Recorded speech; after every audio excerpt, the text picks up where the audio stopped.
প্রচণ্ড শক্তিশালী ভূমিকম্প আঘাত হেনেছে মিয়ানমার ও থাইল্যান্ডে। দক্ষিণ পূর্ব এশিয়ার এই দুটি দেশে পরপর আঘাত হানে ভূমিকম্প।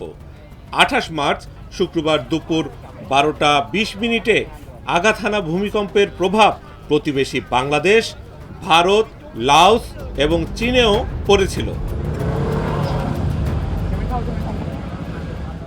যুক্তরাষ্ট্রের ভূতাত্ত্বিক জরিপ সংস্থা USGS এর তথ্য অনুযায়ী উৎপত্তি স্থলে ভূমিকম্পের মাত্রা ছিল রিক্টার স্কেলে 7.7।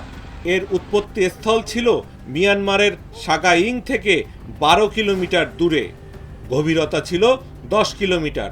মূল কম্পনের পরপরই অনুভূত হওয়া আফটার শকের মাত্রা ছিল 6.4।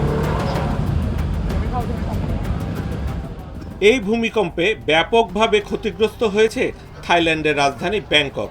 পুরোপুরি বিধ্বস্ত হয়েছে এখানকার বেশ কয়েকটি ভবন। আর এতে ব্যাপক আতঙ্ক ছড়িয়েছে ব্যাংককবাসীর মধ্যে।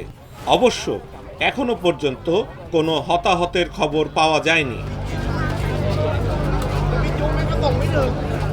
তবে ব্যাংককের একটি 30 তলা নির্মাণাধীন ভবন সম্পূর্ণ ধসে পড়েছে।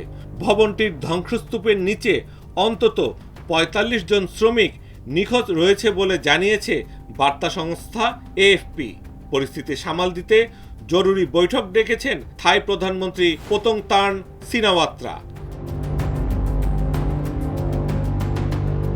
ব্রিটিশ সংবাদ মাধ্যম বিবিসির তথ্য মতে ভূমিকম্পে ভবনগুলো এতই দুলছিল যে যেসব ভবনের ছাদে সুইমিং পুল ছিল সেগুলো থেকে পানি উপচে পড়েছে নিচে।